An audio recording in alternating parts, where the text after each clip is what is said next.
एक लड़की को सुहागरात बहुत ही भारी पड़ गई। शौहर तो बहुत ही प्यासा था और इस लड़की को ना जाने क्या समझ बैठा था। सुहागरात वाले दिन दुल्हन शौहर की शिद्दतें बर्दाश्त करते करते बेहोश हो गई और इसका बेड पूरा खून से। हॉस्पिटल में जिस लड़की को लाया गया था, आज तक मैंने अपनी 14 साल ड्यूटी में ऐसा केस बिल्कुल भी नहीं देखा था। इसे देखकर तो मेरी आंखों में आंसू आ गए थे। इसकी शादी नहीं बल्कि ये कुत्ते जानवरों के आगे इसे फेंक दिया गया हो, जिसने इस लड़के के साथ अपनी प्यास बड़े जोश के साथ बुझाई हो, जिसने इसके ऊपर हमला किया गया था। मैं इस रात को कभी नहीं भूल सकती। मुझे आज भी वो रात याद है, क्योंकि इस रात के बाद मेरी जिंदगी के जीने का ढंग बदल गया था। मेरी सोचो विचार सब बदल गए थे। रात बहुत गहरी थी। रात के वक्त नाइट ड्यूटी पर डॉक्टर मोमिना मौजूद थी, जो कि वो बहुत रहमदिल इंसान थी और बा-इखलाक डॉक्टर थी और इस हॉस्पिटल में नर्स की ड्यूटी किया करती थी। मेरा नाम समीना है। सर्दियों के मौसम में शादियों का सीजन चल रहा था, इसीलिए ज्यादातर हॉस्पिटल में पेशेंट नहीं थे। मैंने चाय बनाकर डॉक्टर मोमिना को भी बुला लिया चाय पीने के लिए। यहाँ की कोई भी डॉक्टर स्टाफ के साथ चाय नहीं पीती थी। पता नहीं इनको क्या मसला था, क्योंकि हम पेशेंट का गंद उठाते थे, इसीलिए हमारे हाथ का पानी पीना भी कोई पसंद नहीं करता था। लेकिन डॉक्टर मोमिना ऐसी बिल्कुल भी नहीं थी। वो बहुत साफ दिल की मालिक थी। वो बहुत ही रहमदिल और अच्छी इंसान थी। मुझे इनकी आदत अतवार बहुत पसंद आए थे। बाहर तूफानों की तरह बारिश बरस रहा था। अगर हम इस वक्त चाय न पीते तो इस तूफानी बारिश की सर्दी में हम जम जाते। अभी हम चाय पीने ही वाले थे कि हॉस्पिटल में एक लड़की को लाया गया था। इसके रूप श्रृंगार को देखते ही पता चल गया कि वो दुल्हन थी। इसको इस तरह की हालत में देखकर अंदाजा हो गया था कि शायद इसकी आज ही शादी थी। इस लड़की को 2 लड़कियां मिलकर हॉस्टल लाई थी। बताना मुश्किल था कि नंदे थी या बहनें, लेकिन वो भी बहुत घबराई हुई थी और परेशान लग रही थी। एक बूढ़ी औरत भी थी। जल्दी से चेक करके बताए कि इसको क्या हुआ है। वो घबराते हुए मुझसे कहने लगी, मामला बहुत खराब लग रहा था। डॉक्टर मोमिना ने इस लड़के को अंदर ले जाने को कहा और मैं भी अंदर चली गई। इन लोगों को साइड पर बिठाया और नाम वगैरह लिखने के लिए दूसरी नर्स बैठी हुई थी, क्योंकि हमें सबसे पहले इस लड़के को चेक करना था और इसका जल्द से जल्द इलाज करना था। लेकिन जब मैं अंदर गई तो डॉक्टर मोमिना को देखकर मैं परेशान हो गई। वो इस लड़की को आंखें फाड़े बहुत गौर से देख रही थी और ये बहुत घबराई हुई थी। इनके हाथ पैर कांप रहे थे। इनकी हालत बहुत अजीब सी हो रही थी। इनको खुद पता नहीं चल रहा था ये यहाँ पर क्या कर रही हैं। इनको कुछ मालूम ही नहीं हो रहा था कि इसका इलाज क्या करे। डॉक्टर मोमिना ने कहा कि मुझसे ये सब कुछ नहीं होगा। इन लोगों को कहो कि वो इस लड़की को यहाँ से ले जाए। मैं इनकी बातें सुनकर हैरान हो गई और इस लड़के की हालत बहुत ही खराब थी। लेकिन डॉक्टर मोमिना ने इसका इलाज करने से क्यों इनकार कर दिया? वो तो बहुत रहमदिल और अच्छी डॉक्टर थी और डॉक्टर मोमिना की दुश्मन भी यही कहते थे कि वो एक अच्छी डॉक्टर है। फिर वो आज इस लड़के का इलाज करने से क्यों मना कर रही थी? यहाँ तक उन्होंने ये भी कह दिया कि मुझे इसकी कोई मदद नहीं करनी और सामने वाले सरकारी हॉस्पिटल में भेज दो। उस हॉस्पिटल में भी अच्छी खासी सर्विस दी जाती थी और लड़की के कपड़े को भी देखकर अंदाजा हो रहा था कि वो एक अमीर आदमी की बीवी थी। इसका शौहर इसके साथ नहीं आया था। उन्होंने मुझसे कह दिया कि इसको यहाँ से भेज दो और इसने कहा कि सामने सरकारी हॉस्पिटल में डॉक्टर सबीहा के पास ये केस ले जाए, लेकिन मैं इस केस को हैंडल नहीं कर सकती। मैंने कहा डॉक्टर बात तो सुनी, लेकिन उन्होंने मेरी कोई भी बात नहीं सुनी। यहाँ तक कि जब वो बाहर निकली तो लड़के के घर वाले पूछने लगे कि वो ठीक तो है। उन्होंने इसको भी जवाब नहीं दिया और अपने कमरे में चली गई। अब मैं बाहर आई और मैंने कहा कि डॉक्टर साहिबा ने कहा है कि सामने वाले हॉस्पिटल रिफर कर दें। तो वो लोग हैरान रह गए कि ऐसे कैसे रिफर कर दें, वहीं से तो हम लोग आए हैं। वहाँ तो कोई डॉक्टर ही नहीं है। वहाँ कोई डॉक्टर से सबीहा होती है जो आज छुट्टी में है। आप हमारी मदद करें, मेहरबानी करें। लड़की की हालत तो देखिए, आप कुछ ना कुछ तो कर सकेंगी। बाहर तूफान है, बारिश हो रही है, सर्दी का मौसम है, हम कहाँ जाएंगे? मैंने कहा कि अच्छा ठीक है, मैं आपकी मदद करती हूँ और जो मुझसे हो सकेगा मैं करने की कोशिश करूंगी। लेकिन जब मैं अंदर गई और मैंने इस लड़के के नब्ज चेक की और जब मेरी नजर इसकी गर्दन की तरफ पड़ी तो मैं हैरान हुई। वहां पर कुछ ऐसा था जो मैंने अपनी जिंदगी में कभी नहीं देखा था। لیکن کچھ ایسا ہو سکتا تھا جو شاید میں نے بھی دیکھا ہو اور ہر عورت اس چیز کو سمجھتی ہو، لیکن یہ معاملہ کچھ الگ سا لگ رہا تھا۔ اس نشان کا مطلب میں نہیں سمجھی، لیکن مجھے اس نشان سے فی الحال اتنا مسئلہ نہیں تھا۔ مجھے اسے ہوش میں لانے کے لیے کچھ کرنا تھا۔ میں نے اس لڑکی کو کپڑوں سے آزاد کرنے کی کوشش کی کیونکہ اس کے کپڑے بھی خراب ہو چکے تھے، تو یہ دیکھ کے حیران رہ گئی کہ اس کا تو سارا پتہ نہیں کیوں آج اس مریضہ کو دیکھ کے مجھے ایک دن یاد آ گیا۔ اچانک سے وہ بات میرے دماغ میں آ گئی۔ ہاسپٹل میں ڈاکٹر اور نرس کے آپس میں دوست ہو یا نہ ہو، لیکن ایک دوسرے کی خبر سب کو ہو جاتی ہے، اور ہمارا ہاسپٹل تو بہت بڑا تھا۔ یہاں پر بہت سارے لوگ آتے تھے اور سارے اچھے لوگ ہی آتے تھے۔ غریبوں کے لیے الگ کوٹا تھا، امیر لوگ بھی یہاں پر آ جایا کرتے تھے۔ ہمیں یاد ہے کہ ایک دفعہ ڈاکٹر ساجدہ کے ہاتھوں پہ مہندی لگی ہوئی تھی، اور جب ہم نے ان سے پوچھا کہ آپ نے اتنی پیاری مہندی لگوائی ہے، علی کی شادی ہے، تو انہوں نے کہا تھا کہ نہیں، میری شادی نہیں ہے، لیکن مہندی انہوں نے بالکل دلہن جیسے لگوائی ہوئی تھی۔ اور پھر وہ 3 دن کہیں غائب بھی رہی تھی، اور اس کے بعد 1 مہینے کی چھٹی پہ چلی گئی تھی، لیکن جب واپس آئی تو بالکل بھی پہلے جیسی نہیں تھی، بہت چپ چاپ اور پریشان رہتی تھی۔ سب لوگ کہتے تھے کہ شاید ان کی زندگی میں کچھ ہوا ہے، ان کے کپڑے پہننے کا انداز بدل گیا تھا۔ یہ بہت چھوٹی سی بات تھی، لیکن اچانک سے ایسا ہوا تھا۔ وہ امیر خاندان کی تھی، پر وہ نہیں کرتی تھی، اور کھلے گلے بھی پہن لیتی تھی، چشت کپڑے بھی پہن لیتی تھی، اور ان کے ساتھ اچھے بھی بہت لگتے تھے۔ لیکن جب سے یہ والی بات ہوئی تھی، تب سے انہوں نے گلے ڈالے کپڑے پہنے شروع کر دیے تھے اور حجاب کرنا شروع کر دیا تھا۔ اچانک سے کسی ایسی لڑکی کا حجابی ہو جانا عجیب ہی لگتا ہے۔ انسان یہی سوچتا ہے کہ شاید اس کے پیچھے بہت بڑی وجہ ہوگی جس کے بارے میں ہمیں پتہ نہیں ہے، لیکن ہم نے کبھی ان کے معاملے میں بولنے کی کوشش نہیں کی۔ آج ان کا اس طرح سے ایک مریضہ کو چھوڑ کے بھاگ جانا کچھ بہت ہی عجیب تھا۔ اس لڑکی کی حالت بڑی عجیب سی تھی۔ اس کا چہرہ بالکل پیلا ہوا پڑا تھا۔ میں نے اسے جلدی ڈرپ لگائی تاکہ اس کے جسم میں تھوڑا پانی جائے اور اس کی حالت بہتر ہو۔ سردیوں میں ویسے ہی انسان پانی کم پیتا ہے۔ میں اس کی پٹی وغیرہ بھی کر رہی تھی۔ اب تو میرے ہاتھ بھی کام کر رہے تھے۔ مجھے سمجھ آ گئی کہ ڈاکٹر صاحبہ کیوں بھاگ کر گئی تھی۔ یہ کیس تو بڑا ہی عجیب قسم کا تھا۔ غصہ بھی آ رہا تھا۔ عورت کہیں بھی محفوظ نہیں ہے، اور آدمی کے ساتھ بھی نہیں جس کے ساتھ اس کے ماں باپ اس کی مرضی سے شادی کرواتے ہیں۔ سارے رشتہ داروں، دوستوں اور معاشرے کے سامنے اسے مرد کے حوالے کرتے ہیں کہ اب یہ تمہاری بیوی ہے۔ بیوی کا مطلب کیا ہے کہ ساری زندگی تم نے اس کی حفاظت کرنی ہے۔ مردوں کو اگر زیادہ عقل اور زیادہ مضبوط جسم دیا گیا تو اسی لیے کہ وہ دوسرے کمزور کی حفاظت کرے، نہ کہ اس لیے کہ اس کے اوپر اپنا روب جمائے۔ لوگ کہتے ہیں کہ دوزخ میں عورتوں کی بہتات زیادہ ہوگی، لیکن اب مجھے معاملات دیکھ کر ایسا لگنے لگا ہے کہ عورتوں کی نہیں، مردوں کی ہی تعداد زیادہ ہوگی، کیونکہ جتنا مرد ظلم کر رہے ہیں عورتوں پہ اور عورتیں برداشت کر رہی ہیں، اتنا عورتوں تو کسی پہ ظلم نہیں کر رہی ہیں۔ اگر آپ کا شوہر بہت ہی زیادہ اچھا ہو اور آپ کہیں کہ نہیں میرا شوہر تو بہت اچھا ہے، تو وہ بھی کہیں نہ کہیں کسی نہ کسی پوائنٹ پر کسی نہ کسی حوالے سے ظلم ہوتا ہی ہے، اور ظالموں کا مقام تو دوزخ ہی ہے نا۔ میں نے تھوڑی دیر کے لیے باہر آئی۔ میں نے اس کے گھر والوں کو تسلی دی۔ مجھے ابھی ان سے پوچھنا بھی تھا کہ معاملہ ہوا کیا تھا، تاکہ میں اس حساب سے کچھ کر سکوں۔ جب مجھے ایک نرس نے کہا کہ تو کیا کر رہی ہے، جس مریضہ کو ڈاکٹر نے ریجیکٹ کر دیا تو بیٹھ کے اس کا علاج کر رہی ہے، اگر اس کو کچھ ہو گیا تو تیرا کریئر یہیں پہ ختم ہو جائے گا۔ میں نے کہا کہ میرا کون سا کریئر ہے یار، میں تو ایک نرس ہوں، میں مدد نہیں کروں گی تو کون کرے گا۔ سامنے والے ہاسپٹل میں بھی ڈاکٹر نہیں ہے، ڈاکٹر ساجدہ نے بھی انکار کر دیا، تو کیا کریں، اٹھا کے باہر پھینک دیں۔ اس نے کہا کہ دیکھ، میں تیرے معاملے میں نہیں بول رہی، لیکن تو غلط کر رہی ہے۔ میں نے کہا کہ بس ٹھیک ہے، جو بھی ہے مجھے کرنے دے۔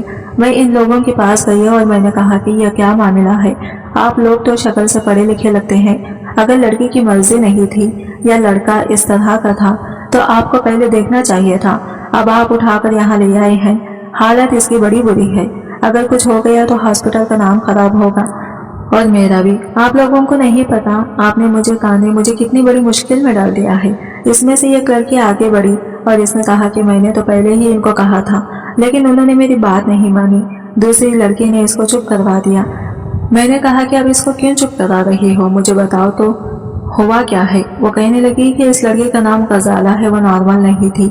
میں نے کہا کہ کیا مطلب نارمل نہیں تھی، तो लड़की ने कहा कि बात ऐसी है कि वो शादी से बहुत ज़्यादा डरती थी और शादी नहीं करना चाहती थी, क्योंकि हम लोग जो कुछ शादीशुदा कजिनों को जानते हैं उन्होंने कुछ अजीबोगरीब बातें बता के डरा दिया था। पता नहीं वो डरती थी या शायद जिम्मेदारी नहीं लेना चाहती थी, खुद को परेशान नहीं करना चाहती थी, लेकिन इसके माँ बाप ने ज़बरदस्ती शादी करवा दी। लड़के का नाम आदिल है, इस शहर का सबसे ज़्यादा अमीर इंसान है, इसीलिए जब इसका रिश्ता आया तो घर वालों ने फौरन हाँ कह दिया और कहा कि शादी फौरन से फौरन हो जाए। लेकिन वो शादी नहीं करना चाहती थी, पर ज़बरदस्ती इसकी शादी करवाई गई।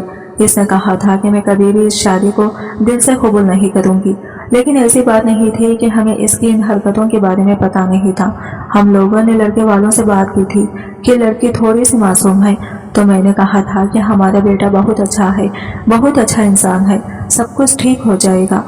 आहिस्ता आहिस्ता एक दूसरे को समझ लेंगे और शादी तो ये एक ओपन सीक्रेट होता है, सबको इसके बारे में पता होता है, सब एक दूसरे का साथ देंगे।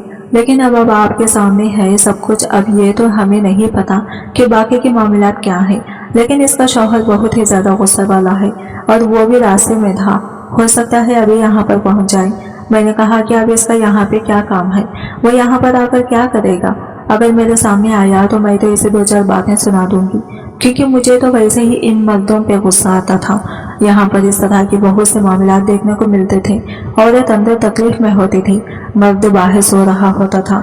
मुझे देख देख के गुस्सा आता था। कभी कभी मैं बाहर आती थी तो पता चलता था कि मर्द वापस चला गया है और मैंने दवाई मंगवानी होती थी, इसीलिए मुझे ऐसे लोगों को देख के ही चिड़चिड़ी होने लगती थी। और अब जिसने ये सब कुछ किया था, जिसकी वजह से ये सब कुछ हुआ था, वो यहाँ पे किस मुंह से आने वाला था। मैं वापस अंदर चली गई। गजाला को होश नहीं आ रहा था, वो बेहोश पड़ी थी। इसके जख्मों की पट्टी तो मैंने कर दी थी और इसे ड्रिप भी लगाई थी, लेकिन इसे बहुत तेज बुखार था। मैं किसी तरह डॉक्टर साजिदा को कहना चाहती थी कि एक दफ़ा आकर चेक तो कर ले, लेकिन वो जिस तरह से गई थी मुझे नहीं लगता था कि वो वापस आती। अगर इनको चेक करना होता तो वो कर लेती। जब मैं बाहर आई तो मैंने देखा कि इन लड़कियों के साथ एक जवान खूबसूरत मर्द खड़ा था। गजाला को देखा जाए तो वो इतनी ज़्यादा खूबसूरत तो नहीं थी, लेकिन वैसे दुबली पतली थी और अच्छी शक्ल सूरत भी थी। पर ये लड़का तो बिल्कुल किसी हीरो की तरह था।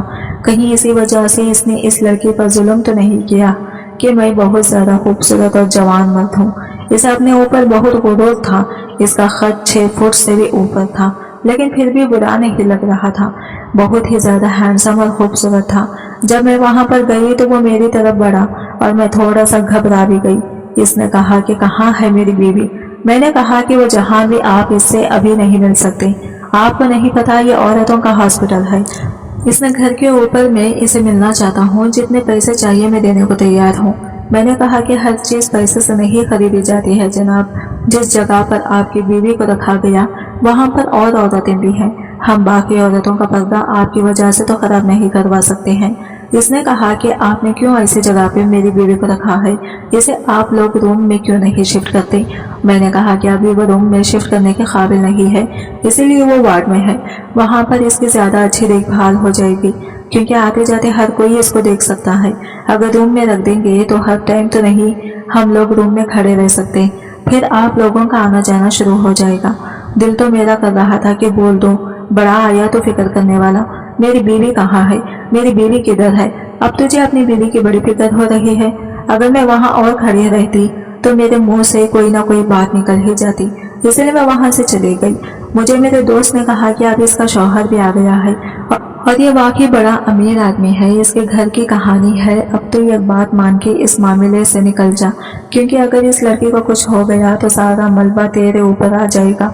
मैंने कहा कि लड़की की हालत तो बहुत बुरी है, डॉक्टर साहिबा से बात करती हूँ। डॉक्टर साहिबा से बात करने का इरादा कर लिया। अब वही मुझे बचा सकती थी।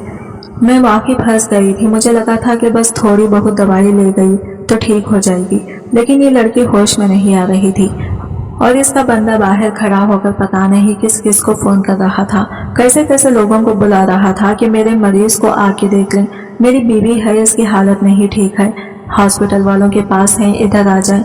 ऐसे में मामला खराब हो जाता और फिर डॉक्टर साजिदा को भी जवाब देना पड़ता है। लेकिन जब मैं डॉक्टर का क्लिनिक के पास गई, अंदर दाखिल हुई तो हैरान रह गई। एक मंजर जो मैंने देख लिया था, डॉक्टर हिजाब उतार कर बैठी थी, लेकिन मुझे देखते ही उन्होंने अपना हिजाब फौरन ठीक कर लिया। पर मेरी नजर इस चीज पर पड़ चुकी थी जो मैं देखना चाहती थी। इनको पता था कि मैं हूँ, इसलिए वो ज्यादा घबराई नहीं और फौरन से हिजाब कर लिया। मैंने कहा कि वो मामला तो खराब हो गया, इसका शौहर भी आ गया है। वो ये सुनकर हैरान रह गई। मैंने कहा कि मुझे नहीं पता कि क्या करती हो और क्या नहीं, और मैं यहाँ से जा रही हूँ, मुझे जरूरी काम है। मैंने कहा कि मुझे छोड़ के नहीं जा सकती और अभी तो आपकी ड्यूटी है, आप कैसे जा सकती हैं। वो बैठ गई थी। इनकी ड्यूटी तो थी। क्यों तुमने इस लड़की को यहाँ पर रोका? मैं सोच भी नहीं सकती थी कि तुम मेरे लिए इतनी बड़ी मुसीबत खड़ी कर दोगी। मैंने कहा कि इससे ज्यादा क्रिटिकल मरीज आते हैं हमारे पास, आप इसका इलाज कर दें और इनको कहें कि घर ले जाएं लड़की को, होश आ जाएगा तो वो ले जाएंगे। वो कहने लगी कि मैं नहीं कर सकती इसका इलाज, और अब तो मैं बिल्कुल भी नहीं कर सकती हूँ। उन्होंने लफ्ज अब पर जोर दिया तो मैं वैसे ही समझ चुकी थी कि बात क्या है। मैंने कहा कि ठीक है, मैं जाकर इनको कहती हूँ कि इसको कहीं और ले जाएं। मैं इस लड़की के कमरे में चली गई और इसके गर्दन के ऊपर से बाल हटा के एक निशान की तरफ देखा। बिल्कुल ऐसा ही निशान डॉक्टर की गर्दन पर भी था, और ये निशान किसी चोट या किसी चीज का नहीं बल्कि कुछ और ही था। क्या मतलब था इसका? दोनों की गर्दन पर एक जैसा निशान कैसे हो सकता है? डॉक्टर साजिदा, जो एक अच्छी डॉक्टर थी, सबकी मदद करती थी, नाइट ड्यूटी करती थी, वो इस लड़की को देखकर इलाज करने से इनकारी क्यों हो गई? बल्कि वो तो यहाँ से भाग रही थी। इनकी आंखों में नागवारी या थकावट नहीं थी बल्कि डर था, और जैसे ही इनको पता चला कि लड़की का शौहर भी आ गया था, उन्होंने यहाँ से भागने का प्लान बना लिया है। लेकिन वो अभी जा नहीं सकती थी, इनकी ड्यूटी का वक्त बाकी था। जब मैं इनके कमरे में गई तो वो अपना हिजाब उतार के इसी निशान के ऊपर हाथ लगा रही थी, जैसे किसी पुरानी याद को याद करके परेशान हो रही हो। मुझे देखते ही इसने फौरन हिजाब कर लिया। इसी निशान की वजह से उन्होंने हिजाब करना शुरू किया था, क्योंकि ये निशान बहुत बड़ा था और देखने से साफ पता चलता था कि किसी चीज का है। ऐसे निशान को आप सरेआम नहीं दिखा सकते थे, वरना लोग आप सवाल करने से पहले ही जवाब जान जाते कि निशान किस चीज का है।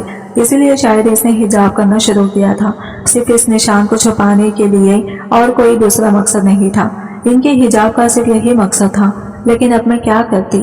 मैं दोबारा इस लड़की के पास गई और मैंने इसके घर वालों को कहा कि आप इसको यहाँ से ले जाओ, क्योंकि इसे होश नहीं आया। उन्होंने कहा कि हाँ, हम इसको ले जाएंगे। हम लोगों ने एम्बुलेंस बुलाई है, वो बस अभी आती होगी। इसके लिए एक खास किस्म की एम्बुलेंस बुलाई गई थी, जिसमें क्रिटिकल मरीजों को ले जाया जाता था, जिसके अंदर ऑक्सीजन भी होता था और हर तरह का निजाम होता था। वो लड़की जो गजाला के साथ आई थी और मुझे बड़ी चढ़ के सारी बातें बता रही थी। मैंने इसे कहा कि जरा इस तरफ आना, मुझे इससे एक बात करनी है, और वहां पर आई तो मैंने कहा कि तुम क्या लगती हो इस लड़की की? इसने कहा था ये मेरी बड़ी बहन है और जो बाहर बैठा है वो मेरा भौनी है।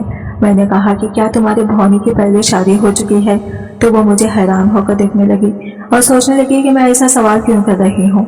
मैंने कहा कि देखो जो भी बात है मैं तुम्हें भी समझा नहीं सकती हूँ, बस मैं जो पूछ रही हूँ तुम मुझे बता दो, क्या तुम्हारी बहनों की पहले शादी हुई है? इसने कहा कि नहीं, इन लोगों ने तो हमें यही बताया कि शादी नहीं हुई है, और ऐसा लगता भी नहीं क्योंकि हमने पता करवाया था। इनको तो पूरा शहर जानता है, अगर ऐसी बात होती तो ये बात छुपने वाली नहीं थी। मैंने कहा कि तुम्हें यकीन है? इसने कहा कि हाँ, मुझे यकीन है। यही ठीक है। इसने कहा लेकिन आप क्यों पूछ रही हैं? मैंने ऐसा बताया कि अगर मुझे कोई ऐसी बात पता चली जो तुम्हारी मालूमात से मुख्तलिफ हुई तो मैं तुम्हें ज़रूर बताऊंगी। तुम मुझे अपना नंबर वगैरह दे दो। इसने मुझे अपना नंबर दे दिया और अपना नाम मीना बताया। ये अच्छी लड़की थी, अपनी बहन के लिए बड़ी परेशान नजर आ रही थी। कह रही थी कि मेरी बड़ी बहन बड़ी मासूम थी, इसे किसी बात का पता ही नहीं था, वो शादी भी नहीं करना चाहती थी। माँ बाप में अच्छा नहीं किया, बस ये सोचा कि लड़का है बड़े अमीर खानदान से, इसीलिए लड़की की मर्जी के बारे में कोई ख्याल ही नहीं किया और शादी करवा दी। मेरी बहन ठीक तो हो जाएगी ना? मैंने कहा कि तुम्हारी बहन ठीक है, लेकिन इसे ठीक होने में थोड़ा वक्त लगेगा। तुम इसकी छोटी बहन हो ना, तो इसका बहुत ख्याल रखना। जो ख्याल बहनें रख सकती है कोई भी नहीं रख सकता, इतना ख्याल रखना इसका वो जल्दी ठीक हो जाए। मैंने इसे तसल्ली दे दी। अब मेरे पास एक सवाल था जिसका जवाब डॉक्टर साजिदा ही दे सकती थी, इसलिए मैं इनके कमरे की तरफ जा रही और मैंने सोच लिया था कि आज मैं इनसे کہ آج میں ان سے इनके हॉस्पिटल में काम करने वाली है एक नर्स बनकर नहीं बल्कि एक औरत बनकर सवाल करूंगी, और मुझे यकीन था कि वो मेरे सवाल का जवाब ईमानदारी से देंगी। पर जब मैं इसकी तरफ गई तो मेरा कदम बाहर ही रुक गए। मुझे अंदर से किसी मर्द की आवाज आने लगी। यहाँ तक कोई मर्द कैसे आ सकता था? ये आवाज मुझे जानी पहचानी लग रही थी। जब मैंने खिड़की से अंदर झांका तो मेरे कदमों के नीचे से जमीन निकल चुकी थी, क्योंकि वो अंदर अकेली नहीं थी। इनके साथ आदिल खड़ा था, गजाला का शौहर, और इस हॉस्पिटल में आई हुई एक मरीजा का शौहर, वही आदमी जो गजाला का शौहर था, वो यहाँ पर डॉक्टर साजिदा के कमरे में कैसे आया और अब इनके पास कैसे खड़ा था? वो इनके इतने करीब किसी हक से खड़ा था। अच्छा, तो तुम यहाँ छुपी बैठी थी। तुम्हें पता होना चाहिए था कि मैं तुम्हें कहीं से भी ढूंढ के निकाल सकता हूँ, लेकिन तुमने अपने बारे में यह खबर उड़ाई कि तुम बाहर के मुल्क चली गई हो। 1 महीने के लिए तो गायब ही हो गई थी। आदिल ने ऐसे हक से बोला था जैसे वो कोई वकील है और डॉक्टर साजिदा मुजरिम, और वो चुपचाप खड़ी थी, बहुत डरी हुई लग रही थी। इनके चेहरे पर बहुत ही ज्यादा डर था। ऐसा लगता था कि इनके हाथ कांप रहे हैं और इस सर्दी के मौसम में भी इनको पसीने आ रहे थे। चलो अच्छा है, आज मैं इस हॉस्पिटल से एक नहीं 2 औरतों को वापस लेकर जाऊंगा, क्योंकि दोनों ही मेरी हैं। ये बात सुनकर मैं हैरान रह गई। मुझे कुछ ठीक से समझ नहीं आया। अब जाओ और इस लड़की का इलाज करो, आखिर वो तुम्हारी भी कुछ लगती है। साजिदा ने कहा कि मैं कभी इस लड़की का इलाज नहीं करूंगी। अच्छा है कि वो इस दुनिया से चली जाए, इसलिए नहीं कि मुझे इससे जलन हो रही है, बल्कि इसलिए कि अगर तुम्हारे साथ रहेगी तो खवार ही होती रहेगी। इससे तो अच्छा है कि वो मर जाए ताकि इसकी मुसीबत खत्म हो जाए। अच्छा, तो तुमने अभी तक इसका इलाज नहीं किया, इसे नर्सों के हवाले कर दिया, और वो पागल नर्स, वो तो मुझे शक्ल से ही पागल लगती है। ये लगता है मेरे बारे में बात हो रही थी। जाओ और जाकर इसका इलाज करो, नहीं तो तुम पर केस कर दूंगा कि तुमने ऑन ड्यूटी होते हुए भी एक मरीजा को चेक नहीं किया। अब डॉक्टर ने इस आदमी की तरफ देखा, क्योंकि ये बात तो पॉइंट की थी। तुम्हें क्या लगता था तुम यहाँ छुप के बैठी रहोगी और मैं तुम्हें तलाश नहीं कर पाऊंगा?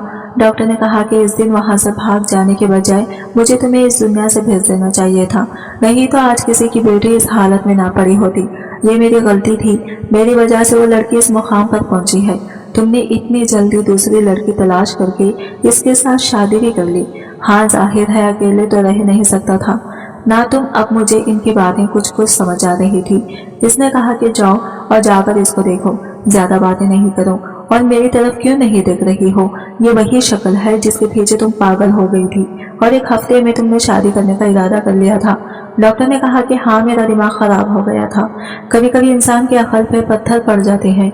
जब इसका बुरा वक्त आने वाला होता है तो इसके साथ ऐसा होता है, लेकिन इसका मतलब ये नहीं है कि अभी भी मेरी अकल पे वही पत्थर पड़े हैं जो मैंने खत्म नहीं किया। वो मैं खत्म कर दूंगी। अगर मैं तुमसे अपना रिश्ता खत्म करने के लिए सामने आती तो तुम कभी भी ऐसा ना करने देती, लेकिन अब मैं कुछ भी करके इस सारे सिलसिले को खत्म करके ही दम लूंगी, क्योंकि मेरा तो तुम्हारे साथ गुजारा नहीं है। और खबरदार जो दोबारा यहाँ पर आए। तुम्हारी हिम्मत कैसे हुई यहाँ पर आने की? एक ऑन डॉक्टर ड्यूटी के कमरे में बगैर पूछे तुम नहीं आ सकते। इस बात पे आदिल हंसने लगा। मुझे इसकी मुस्कुराहट की समझ नहीं आ रही थी, वो क्यों हंस रहा था। इसका जवाब उसने ये दिया कि अच्छा ठीक है, फिर मेरी शिकायत कर दो।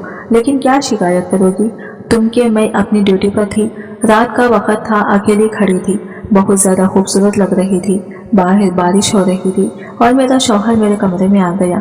जैसे ही आदिल ने यह कहा, मेरे कदमों के नीचे से जमीन निकल गई। क्या यह डॉक्टर साजिदा का शौहर था? इसका मतलब कि डॉक्टर साजिदा ने शादी की थी, लेकिन किसी को बताया नहीं था और झूठ बोला था। वो मेहंदी शादी की ही मेहंदी थी और 1 महीने के लिए वो गायब भी हुई थी, और इसके बाद वो हिजाब करने लगी थी। शायद अपना हुलिया बदल लिया था ताकि किसी की पहचान में ना आए, और ये शख्स इनको ढूंढ रहा था। और ना सिर्फ इतना, बल्कि मामला यहाँ तक भी था कि डॉक्टर साजिदा अभी तक इसके निकाह में थी, तभी तो ये कह रहा था